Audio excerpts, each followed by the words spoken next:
Hello. You are watching an informative video to learn more about an English word. Perfect. P-E-R-F-E-C-T. Perfect. Definitions of perfect. Adjective. Having all the required or desirable elements, qualities, or characteristics, as good as it is possible to be. Perfect. I'm Liam. My pronouns are he, him, and his, and I'm here with the fantastic DW. What's good, beautiful people? My name is DW. My pronouns are they, them, and theirs. And we've been kicking it since elementary school. And you are listening to What's Perfect Really. On this podcast, we're going to talk about transformative moments in music and the cultural impact that those moments had on the world and our lives. About another version that was sang by Vincent Kennedy on the Four. And I'm going to make a case as to why this is the perfect moment in music for me. So. Okay, I want to hear this because I never saw this video. I didn't even know this TV show existed until like you showed me the song. So obviously I knew the original version, but this is all brand new to me today. Yes. All right. Wait. So you got the footage. Correct. Okay, so let me tell you what the song is about, right? So the song is called released on the Pablo Honey album, Radiohead album. I think it was like in 92. What the song is about. So there's mixed reviews about what the song is actually about. As I was looking it up and everything. One of the writers was saying, yeah, I wrote the song because, I guess they were actually being a creep. Which is saw this person, this woman that they wanted to like coaching. So this is the story is about the song. This song was written after that about like stalker. But that was like, yeah. So that's one story. I guess I'm gonna sit with that. That was one interpretation of the songwriter who wrote it and actually wrote this song. And then like 15 years later, they put a band together and signed. It took a while for it to become relevant, like quite a few years. And it just became like a cult classic. It's definitely a cult classic, the song. That's for sure. It's like one of those ones that just comes on and it stands out. From the first time I heard it, even now when it comes on. I never heard this song until Vincent sang it on the Four. And I'm gonna get like, I kind of didn't want to admit it, but I was like, I gotta be real out here. Well, before we get into that, here's another interesting fact that I was, okay, so like this is 92 when this song is coming out. Happening in the world, right? The John Gotti is being sentenced to life in prison. Wow. The OG. The LA riots are happening because of Rodney King and the officers. Now, this is what I'm into. Okay. What's happening right now in my world is Aladdin, yeah. Bodyguard. Those are all released. I'm like elated in my world. I'm like, yes, Whitney Houston. Oh my gosh. Right. That song was gigantic. Yeah, I'm having the time of my life. So Barney and Friends and Martin both premiere on television. Wow. Right. That's a big deal. How I'm watching Martin. I don't even know how. Were you allowed to watch? Were you allowed to watch Martin? Was this like? You remember? I grew up in a Black household, and I'm not saying this is for everybody, but in my household, there was limited TV watching where you saw Black faces. So whenever a Black face came on, it's like, you're watching this shit. Get in front of the TV. Unless it was Roots, it was like, you're not watching that. Of all of that stuff. Nobody wants to watch that. All that pain and stuff. Everything has its place, but I'm kind of happy I didn't have to sit and do like a 3-hour thing at home and watch Roots. Okay. Because that was like big. Yeah, This is I don't old even school know. TV.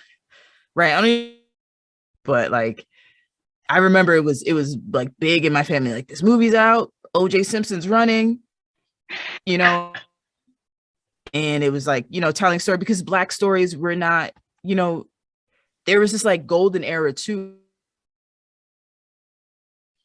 When did the Fresh Prince come out? Was that 96? So it's weird, like all these TV shows, I just remember them like existing, but I don't remember them starting. And I think too, it's like before the internet, like TV shows used to just come out and then like you slowly learned about it just through word of mouth.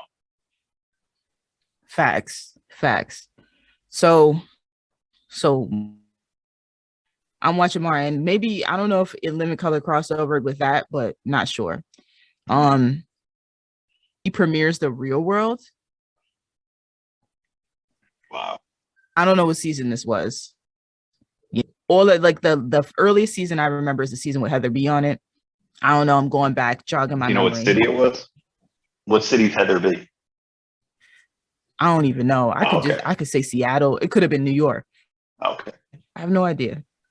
And then the Bulls win their second championship. Yeah. And Crisscross wearing the clothes backwards. Yeah, so all of these things are happening. I remember that was like my favorite song. And I remember kids in my school would wear their clothes backwards. And like, I never felt like cool enough to do that. And I'm very happy I didn't feel cool enough to do that because there exists no picture of me with my clothes on backwards. Thank God. No, I just remember like some of them tried around, but they keep me back. Oh, I'm the Mickey Mac. And I'm like, oh, but when you got that part, you see, I'm still stumbling over it, right? Yeah, did any of your brothers wear their clothes backwards? I'm trying to remember. I mean, so for those who don't know, I have 4 siblings, and I grew up only girl, and I have 4 brothers, right? So, I mean, to answer your question, we all fell in. Wear this, and then like you wear the different sneaker, then we started to like wear one sneaker that was the same color, that kind of thing. Yeah. I don't know. It was big. So anyway, these are the things that are happening in the world in the US. Let's just say in the US. Yeah. This song comes out. It's a cult classic. I have no idea. So I'm going about my life. Now it is 2019 or 2018. A long time. Vincent Kennedy comes on this show called The Four. And now this show is produced by P. Diddy, right? And they have DJ Khaled as a judge, P. Diddy's a judge, Meghan Trainor's a judge, and you have these 4 contestants. And they're always, people come on the show and they challenge these 4 contestants that have, say somebody sings or they rap or whatever. It's a vocal talent, basically. Mm-hmm. And they win what's called The Four. And you're always in these chairs, and whoever's in these chairs, you'll have new contestants come on the show, and it gets really intense, right? But what's the super dope moments about the show, like these, is when you see somebody performing and you look at the person in the chair that they challenged, and you can see them try, or like, because I'm thinking to myself, like, damn, I'm on this national televised show. Like, if I were in do you keep a stone face, or do you just honor the fact that they're really dope? Because you could also do that too, right? So you may have said this and I may have missed it. Who challenged this guy? And I'm saying guy, I don't even know, because I think that's part of the, like, for me, when I watched it, he's definitely like, looks like a guy, somebody who's just to their own situation. So you're saying, did you ask me who challenged the person? Yeah, who challenged them? I know that I saw like Puffy stands up, you know what I mean? I saw Khaled there. I now know who Meghan Trainor is, but at the time I just saw she was like there. Okay, so there's this person who's on the episode. Their name is Jason. They've been on for a couple of different episodes, and they're just rocking the crowd, singing these songs. Keep getting this chair back. Then Vincent comes, and Vincent challenges Jason. Now, here's the thing. And all the good, all the stuff before we even get into the lyrics and all the things, because it's about the performance. is absolutely phenomenal in the way that when you watch it, because I went back, you know how they do the build. Sometimes it's the build of like, what's your sob story? So America will love you. Yeah. And what I love about Vincent is Vincent like, yo, I'm out here. I'm great. I'm out here to just do my thing. And I just love that air about Vincent. It wasn't too much for me. Like it was boom, this is what I do. I'm about to do this. This is what I'm challenging, and I'm about to go. And I was like, ooh, this is I was so excited. Vincent gets on stage. Oh, the tone. Their tone is amazing. But you could see, just even when they speak, you hear their tone. You know when someone speaks and you hear their voice and you're like, oh my gosh. Yes, I do. Right. So Vincent, it was like, oh my gosh, it was like some dark chocolate melting in your mouth, and it has a little bitterness to it. Right. So when I hear Vincent's tone, just them speak, I'm like, oh my God. So you're talking about them speaking and it's like build up to the actual performance. Is that what you mean? Or you mean once they started singing, that's when you are the whole thing? Just speaking. This is Vincent just speaking. Just speaking. Okay. Right. So I'm interested right away. So they challenge each other. Vincent wins. So now Vincent is now in the finale of the show, which is a big deal because they've had so many weeks. Vincent comes in like last week, the last challenge week, wins the chair, and is now in the finale and is facing 3 other people in the finale that have been there for a minute, right? And I'm talking like Candace Boyd is amazing. So I'm gonna go back. So Vincent is in the finale. Vincent's in the finale. And before we even get to Vincent's performance, right? We've talked about tone and all that stuff. Just Vincent's talking, speaking voice, presentation. Sorry to interrupt you. So you're like an avid watcher of the show. Like you've watched all the episodes. You're fully involved in the whole like build up to this episode. Okay. Yeah, I'm totally bought in. I'm sold. I'm in it, you know? And so I'm in the finale. Like, you know, I'm in the finale. I'm in the room with them. That's what it feels like. Let's go into these lyrics because you're saying this is a cult classic. Now, remember, I missed that 90 year because I was off watching Aladdin. Me too. I was late to this too, but not 2018 late. I was like 1998 late, probably. Okay, so what is it about this song amazing for you? You're asking me. Okay. Okay, so you're talking about the performance that I watched, which is new to me. So I can tell you the song itself is old to me, but the performance we're talking about right now is new. No, I just want you to talk about the lyrics in the song. That's it. Right. Because, you know, Radiohead wrote this song and there's some really dope lyrics. And I'm going to get into it when we get into what you think. Like, why is this a cult classic to you? What stands out? It's that whole line of I'm a creep. Like, I've never heard that in a song before or really after, except for like TLC, but that's a whole different type of creep. I'm talking about like this, like kind of like sinister or, you know, socially unaccepted creep. And I think that line alone is what always made it stand out to me instantly. And a weirdo, because that's a cool word too. So both those words together, I'll be honest with you, the rest of the song is dope, but I can't tell you the lyrics because I always just wait for that creep and weirdo part to jump up.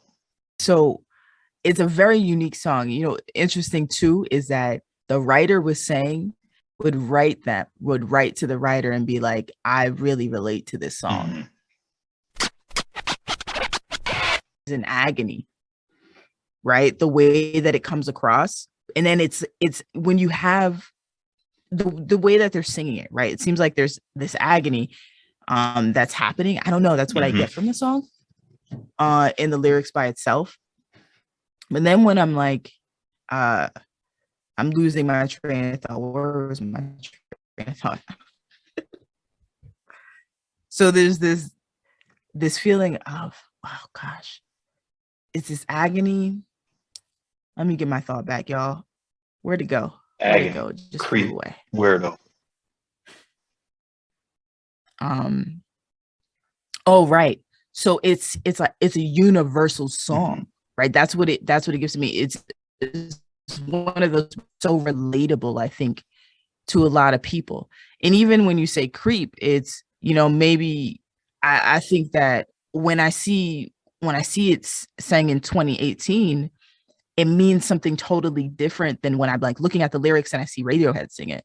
And then I hear all these stories about how people relate to it. And I'm like, wow, this is a very universal song. I'm a creep. I'm a weirdo. What the hell am I doing here? That's a very good point, because the Radiohead version and this guy's version feel like they're saying the same lyrics, but they mean different things. Yes. Yeah. Right. And so now let's go back to Vincent. Right. And then we can break down. I'm going to go into these lyrics a little bit more in depth. All right. So Vincent only sings a verse and like a verse, a half a verse, and I think 2 choruses. Mm-hmm. Yeah. And what happens is like the difference that I was feeling, I'm like, it's this visceral experience in the way that Vincent is emoting, right? And the reason why I'm bringing to this video performance is because it was such a moment for me in music. It literally, and Diddy describes it as like, this is the first time I've had goosebumps. This is the first time in the 2 seasons. Well, I think it was the first season actually. Diddy's like, yo, I have goosebumps. And Diddy's standing up, people are standing up, is rocking the whole crowd. And so Vincent comes in and he's on the mic. He has his mic standing just solo on the stage, and comes in low vocally, right? So you can already tell the story. Like, you know, I don't know all the vocal things, but you can tell that Vincent is about to tell this epic story, right? Because it's just an epic song. So you get into the lyrics, and Vincent's like, you're just like an angel. Your skin makes me cry. That line right there is so dynamic, right? It's almost scary. It's like a scary line. Your skin makes me cry. Wow. Yeah, I've never even noticed those lyrics. Right. So the first 4 lyrics is like, when you were here before, couldn't look you in the eye. You're just like an angel. Your skin makes me cry. And then, so Vincent's doing this, leads in with these notes. Tone is so epic. And then you float like a feather. And what the arrangement and what Vincent does goes into the falsetto and elevates you like a feather. Mm-hmm.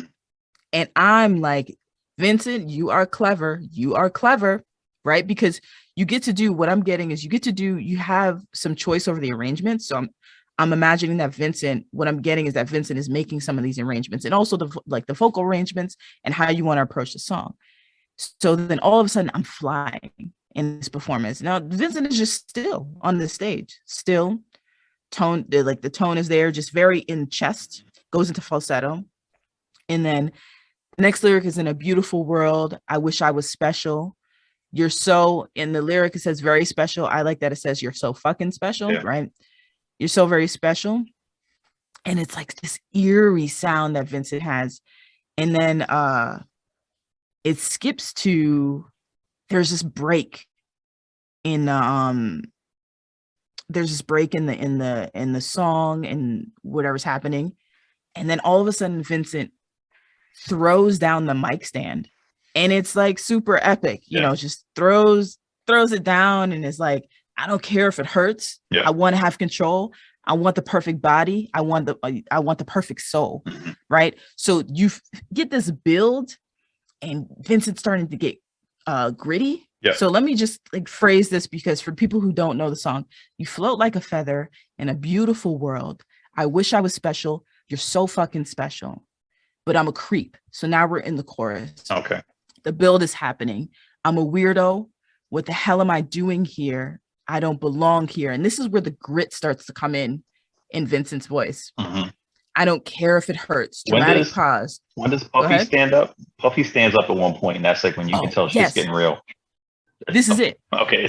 So then I don't belong here. Mm-hmm. Vincent in the performance is starting to come out, like the chest is opening, the body posture is changing, and it's so clever. It's so clever, right? So they very tiny, their body positioning is super small. Then they begin to slowly open up. Oh, and it's super, the most calculated, uncalculated move, right? I don't belong here. Starts getting the grit. I don't care if it hurts. There's a dramatic pause. You hear this instrumentation change, and this is when Diddy stands up and is like having a moment, having this visceral moment, because the that's when the mic goes down. And then Vincent's voice absolutely soars, right? And then this grit comes in and it's like, I don't care if it hurts. I want to have control. I want the perfect. Oh, the way that Vincent says body in this growl, it is unreal, right? And then I want the perfect soul. Oh my gosh, my heart just literally dropped into my stomach. And when I'm telling you that, like this visceral feeling. Were you alone watching this? Like, what's going on? Is this on YouTube? Is this like you, yourself, and you just with like a pint of ice cream watching, or what's going on? It's a group watch. No, okay. I'm watching it with my partner, and the air is sucked out of the room. Oh, wow. Literally no air. There's no air. It was like maybe a minute. It wasn't even the entire song. It wasn't the entire song. And that's why I'm just like, yo, the way that this person owned this performance, it was a moment in music for me. Because I had never, and I'm introduced to this song that has not only has these eerie elements, but it's just the way that they're singing it. It's like for someone to say that murderers would write me and say, this song makes me feel understood. Right. Which is kind of I don't know. I'm going to go with interesting. It's just an interesting thing to receive letters from all types of people. And then this person to say, no, like a lot of people who killed people would write me this. Yeah. Which I thought was interesting to comment as well. It feels authentic. I mean, that's like when a murderer writes you a letter saying, yo, that resonated with me. You're right. I don't know if that makes you feel good, but right. Authentic. I don't really know how to feel about it. Yeah. Right. But but this moment is happening, and it's just the build that Vincent gives it. And then the moment when the mic comes, and then you see Vincent's body, it goes into, I want the perfect body. I want the perfect soul. I want you to notice when I'm not around. Oh my gosh. Around, the way that Vincent says around, and then he does this beautiful backbend, but it's not even like Vincent is doing it because it's staged, but Vincent is like, this is my song. This is a song I relate to. It's literally in my body. It's a part I'm emoting every single piece, every single lyric, every single word. It was absolutely genius. It's one of those moments when you look on TV and when you look at all these shows, American Idol, all these singing shows, this is one of those epic moments, performances that stops time. Yeah. And then it was paired with this song. And that backbend you're talking about, he like defies gravity for the backbend. Yeah, it's pretty epic. And I'm like, that was a transcended minute and 30 seconds for however long I was watching it. But what was so transcendent about it too is like when I'm looking at Vincent, I'm literally feeling in every fiber of my being, like, I get that you feel like you're a creep. Right. And it has nothing to do with the fact that the way that the song is interpreted is so different, right, than the way that when the writer was saying, oh, I was doing this thing, and Vincent is like, I'm a creep, I'm a weirdo. And when I listen to the song, I'm thinking to myself, like, yeah, I totally identify with that, just in being in my body and like being queer, and then listening to Vincent speak and sing this song. It was like, yo, you totally get me. And Vincent could have been singing from a whole other different perspective, but the fact that this performance was like, it said transcendent, the word. Yeah. It transcended me. It didn't even matter if Vincent related to what I was thinking at the moment, but it felt like it. Mm-hmm. And that to me is like some of the most epic, most transcendent performances. And that's the word. It transcends. It was like this trance. I was in this trance watching this performance over and over and over and over. Do you feel like what resonated with you was you felt like authenticity for him speaking his piece, or you felt like whether he intended to or not, it spoke for you? You know what I mean? This is a great question. Okay, go ahead. I think it's a little bit of both, right? This person emoting in a way where it's like, it's deep in my soul, I feel this, and I need the world to know, whatever that means. And then also the call that it gave to me, it was almost like a call and response. That's how powerful it was. And the reason why I had to be like, no, we have to talk about this Vincent version of it is because I went back and I watched I was just going to talk about Radiohead and the lyrics and how, like, how beautiful the lyrics were and how much of a kind of, let's say, a weird song it is, for a lack of a better word. And how, but then when I saw Vincent's performance, I'm like, I can't not, because it's my first introduction to the song. So now I only know the song from his by Vincent. And I remember, like, I was watching someone say online, they're like, I never saw The Wizard of Oz first. I saw The Wiz first. Oh, wow. So I always thought it was The Wiz, and The Wizard of Oz was just another version of The Wiz. Right. And I didn't know why they made The Wizard of Oz, because there was The Wiz. So I always thought it was very interesting. So now, like, when I listen to the Vincent version, I'm like, I don't understand why this Radiohead version is here, because the Vincent version exists. Yeah. Right. Why they fucking with my man's song? Yeah. Like, let that man be. But it's also like, like, you can't help but compare, right? Because they're together, and the instrumentation on the original has its place, right? But in that moment in time, when Vincent was performing it, it was everything for me. Yeah. So it's interesting. I think that the Vincent, like the singer, the guy, the performer was way better, Vincent, right? But like there's like a part in the original one where the guitars come in like really hard, and it's like the musicality of the other one, I think, it takes it from me. But okay. No, I can agree. When you listen to the instrumentation and the production on the original one, there's these little subtleties about it that almost makes it's kind of creepy, right?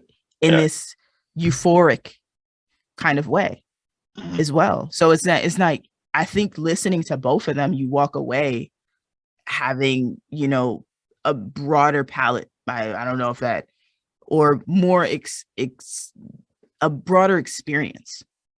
Listening to both of them, right? And one of them is going to speak to you more at a different point in time. I think also it's like that both songs have this, where both versions of the song, it feels good to hear someone say this out loud, because even though people joke and call other people creeps and we call other people weirdos, very rarely does someone call himself a creep and a weirdo in like a kind of like a hurtful way, and this song does it. And I think that's part of why it feels so good to hear, and why it stood out so much when I first heard it. And when he calls himself a creep and a weirdo, it's like, what's the song? What's going on? So. Yeah, like, I totally agree. Right? It's almost you're afraid to say something that people say is essentially bad. Like, you can't be a creep, you can't be a weirdo, and then someone says, like, this is actually real for me. So do you think, so when I heard it this time, the most recent version, Vincent's version, I kind of like focused on the part where he's like, I'm a creep, I'm a weirdo, I don't belong here. Like, it was almost like he's talking about himself not belonging in the world around him. But hearing the lyrics more, it sounds a lot like, there's some person, and, it feels like there's an unhealthy relationship with this person going on. And that's what the song is about. To you, what is it? Is it like, when you hear it, do you think about like you and the world around you, or do you think about you in a potentially unhealthy relationship with whoever the person is? Right. So that's, when I'm thinking about, when I listen to the Radiohead version, because there's a moment where she runs out the door, she's running out, run, right? There's a lyric that's there, and it's very specific, right? When I first heard it in the Vincent version, I was just thinking, wow, here's this relatable tune Mhm. that I'm just like, I'm the weirdo in this world. Right. And that's how I heard it, and that's how I related to it. And then when I hear the Radiohead version, and also because I didn't hear Vincent only does a verse, like doesn't do the entire lyrics. And then when I hear the full Radiohead version, I'm like, oh, there's specificity here. Yeah. Like there's a person that we're talking about, and it kind of it's different in that way, right? So and when we talk about that, your skin makes me cry. It's so creepy. Yeah, that's like some serial killer Hannibal Lecter shit. It's very creepy, and it's like it's very eerie. I'm like, it literally, my skin kind of crawls a little bit. Yeah. It's like, what? Skin makes me cry. Oh my gosh. I never even thought about that. Right. Like I never thought to think that someone's thinking that is almost like, oh my gosh, where. So can I tell you my experience with it? So you send, hey, I want to do the song. I go on the internet. I go to YouTube. I Google it, right? And I see it, and then like the headline where you click on the link, it just says like Puffy says he gets goosebumps, right? And it looks like clickbait. And so in my head, I'm like, oh shit. And like part of me loves Puffy because of like he's Puff Daddy and he's contributed so much. The other half of me hates Puffy because he's like, I don't know, sometimes he feels like a caricature, like a forced, like, I don't know, like kind of corny sometimes. And so I was like, oh no, this is like Puffy's attempt to like do The Voice or American Idol, and he's like forcing a viral moment. And so I kind of went into it that even though I know I love the song, this is like I was anti-Puffy in this moment. Mm-hmm. And I click it, it turns on. I'm like, okay, it's just like American Idol, all this voice, it's like all these other things. And then like I see the dude come up, and I'm like, all right, he looks like a cool guy, whatever. And then I see Puffy sitting there, and Puffy kind of has the whole like Puffy aura going on. And I'm like, oh, fuck. Like I roll my eyes. I'm like, I don't want this. And then the guy starts singing. And you're right, in the beginning, like the first two bars or whatever it is, the first beginning, he's very soft. And it's like, I can't tell if he's a good singer or not. He hasn't like really challenged himself with anything. And then he starts to do a good job. Like you're talking about, it's like his tone gets really, really good. And like the moment where it could have gone left, it went perfect. Right. And it's like, okay, this could be something. And then I think that's the moment where Puffy like stands up in a chair. And oh my God, I wanted to push Puffy down. So I'm like, to me, it's like, Puffy, let that man have his moment. Like, why are you standing up and making it about you? Like, just let that man do his thing. And I didn't know if that was part of the show or not, but I really just like Puffy in that moment. But I was happy that the performance was so good that it like overshadowed Puffy. And Puffy was really, in my opinion, Puffy was trying really, really hard to like imprint his puffiness on the whole situation.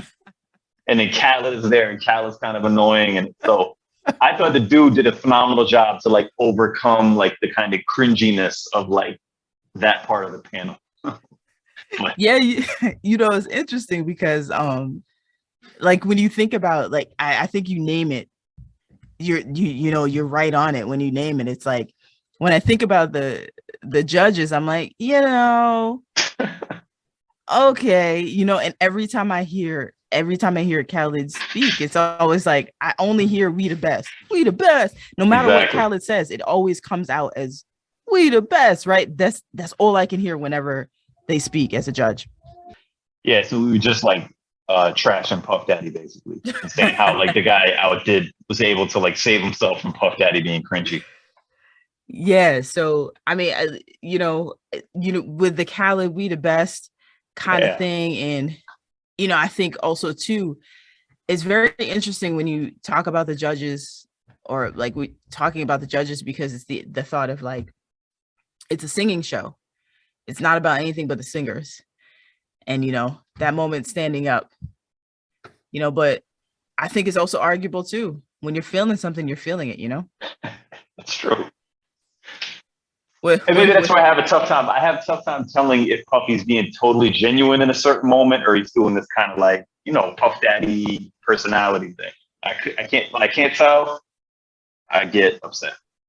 So here's the thing. I'm gonna call myself the P Diddy. I don't even like using the word expert because I don't believe in experts, but I'm about to use it right now. Okay. I am the 4. I'm crowning myself the 4. I'm not gonna say the expert. I don't even like that word, but if there's another word for expert, I can't think of it right now. I'm that person, right? So I've been watching Puffy's body language, or Diddy body language, the whole season, right? And to Diddy's credit, Diddy didn't really do much moving. Diddy does a great job of holding their peace. I'll call it holding their peace throughout, just giving the A&R treat of, I'm not moved. Mm-hmm. I'm not moved by what you're doing. I'm sitting and not at all showing a lot of emotion. Vincent comes on.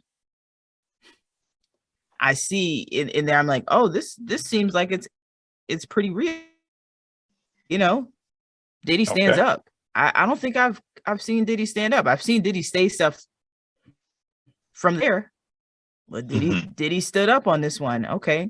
And there could be a performance within the performance as well. He's a performer. Mm-hmm.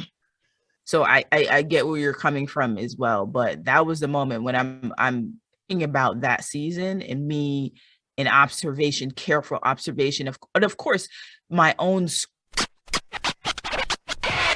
in that moment, based off of my observations, it seemed like Diddy was okay. And I guess I didn't have the context of the whole show leading up to then. And I guess I would maybe be more sympathetic to Puff Daddy if I'd seen him like behaving himself kind of in like a more. What was the singular most fantastical about this for you? Now I'm going to say about the lyrics and about the performance. So one singular and then one singular fantastical moment about the performance. Okay. So the lyrics is, you said it earlier, it's I want a perfect body. I think this is, again, like we're talking about saying out loud stuff that people think inside. Like, I'm a weirdo, I'm a creep.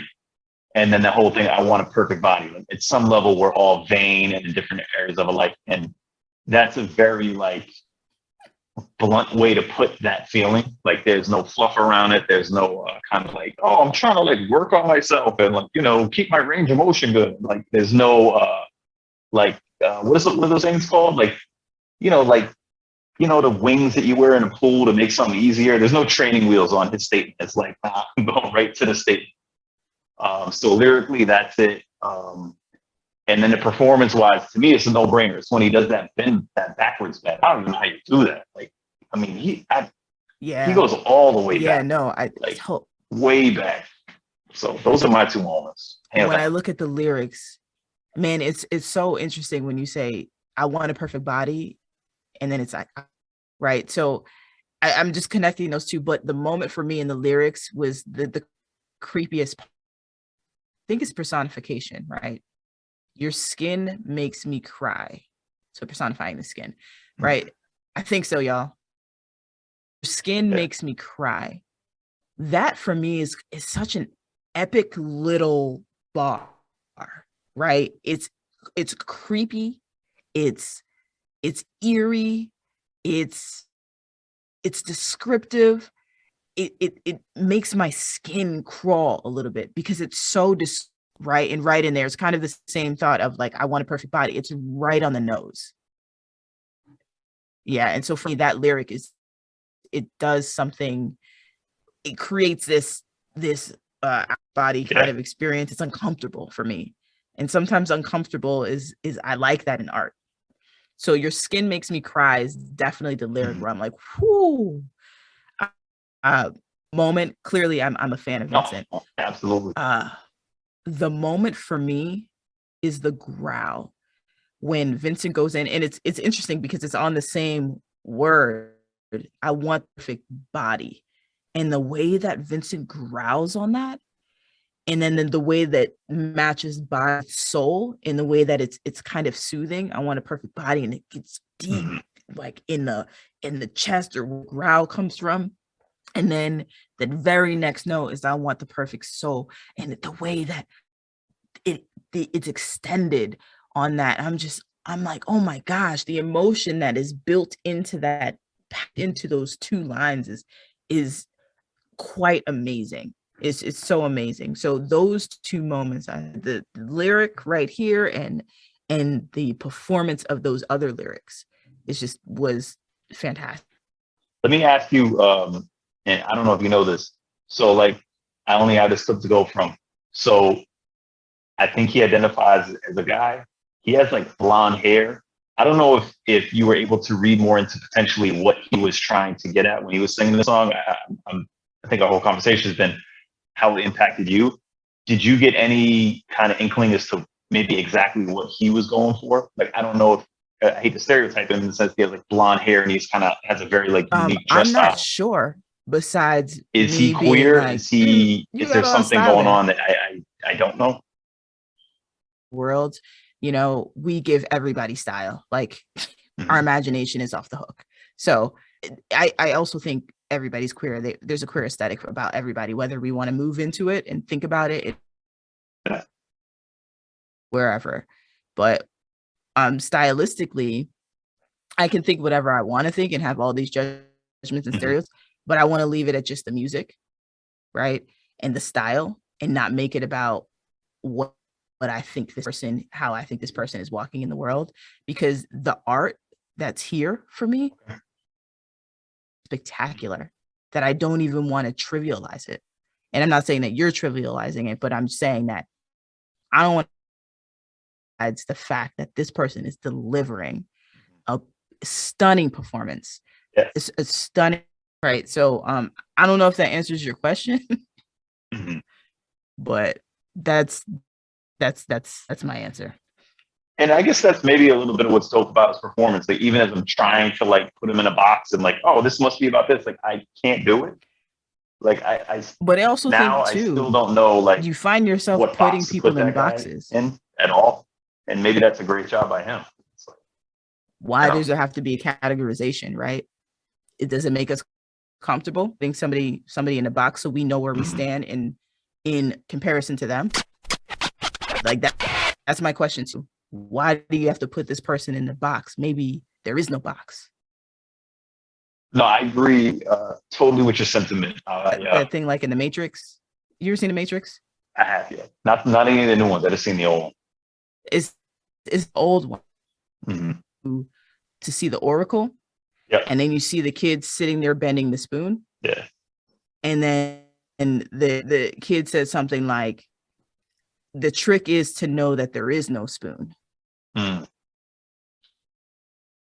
You fast forward back into the end of the movie, and then Neo realizes there is no, and then Neo starts to bend and shape and do all the things. So yeah, like, we have these contrived rules that we operate under, but in reality, they're just rules that we made up. I see what you're saying. Right. And so when I look at that performance, all I think about is the art. And that's what I think is brilliant about people who are made to perform. Dope. And connect with the art, So where can people find or wait, is there anything else that you wanted to add before I go into this? No, I liked it. I think we did a great job. Great job, VW. Good job. We did that. I'm feeling convinced. I was convinced, like, I'm making this case. This is people can find this song, the Radiohead version. You can find it on streaming services, YouTube, all the things. On the album, getting the album. Again, it was Pablo Honey off of the album. Now you can find the performance, the actual performance by Vincent on YouTube somewhere. Now, a little secret that I discovered as I was deep diving as well. Tell us. The full also has the performances on Spotify. So that means they may have them on other streaming services. It's not exactly, but Vincent also does a wonderful job in this recording, which is the full song. It's so special to listen to it, because I had to listen to it. I was just listening in the car all damn day because I fucking love it. Right. So those are the places that you can listen to this song, this epic, but definitely definitely you're going to want to see the performance. Oh, and let us know what you think about the performance. You can find us on Instagram at What's Perfect Really Podcast, and you can also email us. Hello. Podcast. You are watching an informative video to learn more about an English word. Perfect. P-E-R-F-E-C-T. Perfect. Definitions of perfect. Adjective. Having all the required or desirable elements, qualities, or characteristics, as good as it is possible to be. Perfect.